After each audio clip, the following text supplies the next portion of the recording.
Et ce matin, on part dans les coulisses de la bataille pour l'intelligence artificielle. Internet a eu 30 ans la semaine dernière et pour les 30 ans à venir, la révolution technologique, ce sera l'intelligence artificielle.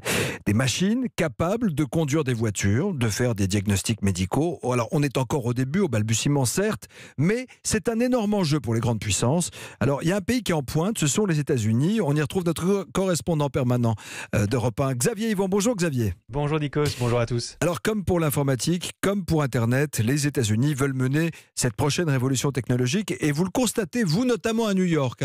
Oui, c'est ici à New York que l'on trouve par exemple l'un des cerveaux de l'intelligence artificielle et il est français, il s'appelle Yann Lequin. À 58 ans, c'est l'un des pionniers de l'IA, comme on dit. Il a développé le deep learning qui permet aux machines d'apprendre toutes seules pour, par exemple, traduire des textes ou reconnaître des visages sur des photos. Pour vous donner une idée de l'importance d'un chercheur comme Yann Lequin ici, il a deux casquettes. Il est à la fois le patron de la recherche sur l'intelligence artificielle à Facebook, qui emploie quand même 500 personnes rien que pour ça, et il est aussi le créateur d'un labo et d'un master à NYU, la grande université de Manhattan. C'est là que je l'ai rencontré devant un tableau rempli de formules mathématiques. Et si Facebook comme NYU s'investissent autant dans l'intelligence artificielle, eh bien c'est parce que c'est l'avenir. Ça va changer le monde, ça va changer la manière dont on fait beaucoup de choses. Si tout le transport, les voitures se conduisent toutes seules, ça va changer la manière dont on organise les villes, par exemple. Si des technologies telles que la téléprésence par réalité virtuelle aussi apparaît, ça va aussi complètement changer la nature de l'interaction entre les gens. C'est-à-dire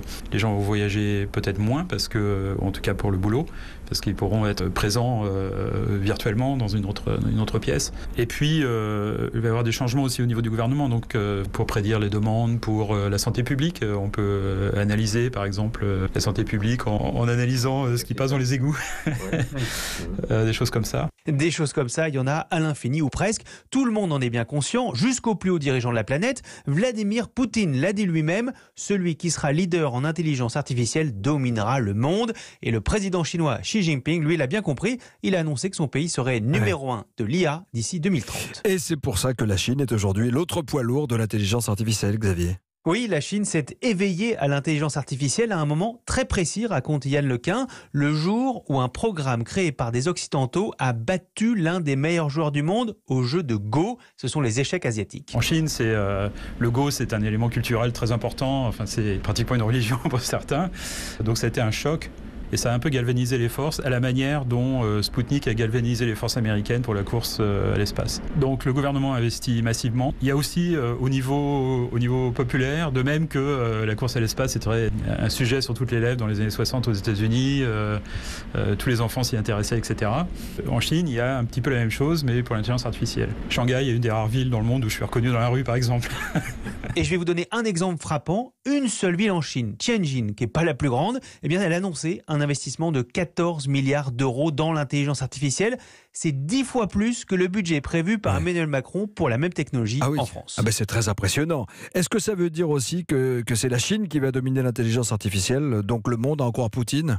L'Europe, elle est à la traîne, très clairement, parce qu'elle n'a pas la puissance de feu du gouvernement chinois ou des géants de la tech américains. Alors, il y a de très bons chercheurs en Europe, bien formés, mais ils sont trop mal payés, en France notamment, d'où une fuite des cerveaux. Et Yann Lequin en est la preuve vivante. On assiste donc à une bataille USA-Chine, mais l'Europe, dans tout ça, on ne sait pas trop ce qu'elle va faire. La bataille de l'intelligence artificielle est lancée. Elle ne fait que commencer. Merci Xavier Yvon, correspondant d'Europe 1 aux États-Unis, pour ce dossier signé Europe 1 va plus loin.